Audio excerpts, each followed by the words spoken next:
કે જ્યારે અખંડ ભારતને 52 દિવસની અંદર 562 રજવાડા ભેગા કરવાના હતા સાહેબ, અને ત્યારે 52 દિવસની અંદર કેમ ભેગા કરવા, કોની પાસેથી માંગવા? અને ત્યારે ગોંડલ સ્ટેટ, ભાવનગર સ્ટેટ, એવા કેટલાય સ્ટેટ તો એવા હતા કે એનું પોતાનું ચલણ હતું. તમારી પોતાનું રાજ્ય હોય ને તમારી પોતાની કરન્સી હોય તો તમે કોઈક એમ કે અમને આપી દો, તમે ભળો નોત ભળો, તમે તમારા કરિયાવાળો કોઈને હાણચી કોઈને નોત દો, એને તમે દહ રેણ વપરાય, એને દેહ રેણ કરાવો ને એ તમે વાપરો, ભલે અંજારની બજારમાં રોજ નવી મળતી હોય, પણ ન આપો તમે.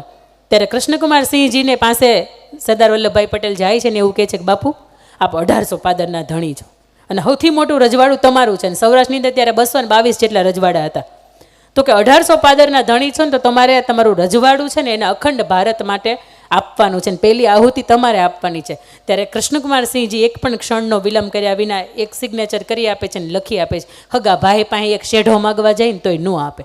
તો સરદાર વલ્લભભાઈ પટેલ પાસે કંઈક એવું તત્વ હતું કે એણે કોઈ રાજાની પાસે ગયા ને એવું કીધું કે આહુતિ આપવાની છે એટલે આપી દીધું. ત્યારે કૃષ્ણકુમાર સિંહજી એવું કહે છે કે તમે હજી થોભી જાઓ ને તો આ જેટલી પણ તમને સત્તા સંપત્તિ દેખાય છે એની અંદર મહારાણીનો કરિયાવરે છે.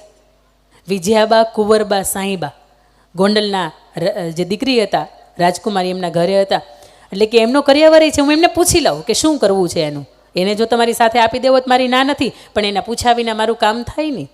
એટલે એક નોકરને મોકલાવે છે રાણીવાસની અંદર કે રાણીબા આપણો દેશ આઝાદ થાય છે, આપણું રાજ્ય છે એ જાય છે, અને મહારાજે પૂછાયું છે કે તમારો જે કરિયાવર છે એનું શું કરવાનું છે? અને ત્યારે આ દેશની રાણી, આ દેશની સ્ત્રી, આ દેશની આર્ય નારી, આ દેશની વિરાંગના એવું કહે છે કે આખો હાથી શણગારીને જાતો હોય ને તે દિવસે એને શણગાર ઉતારવાના ન હોય, એને આપી દો.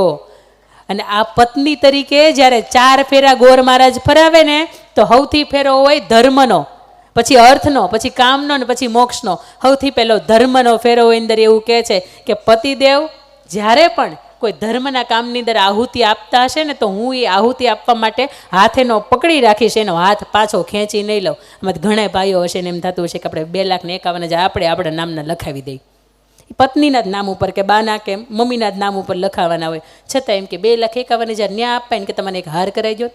એટલે આ બેન બધા એમાં પૈસા લઈ ન લેવાના હોય, ક્યારેક ઘર પરિવાર ધર્મના કામની અંદર આપતા હોય તો આહુતિ આપવાની હોય.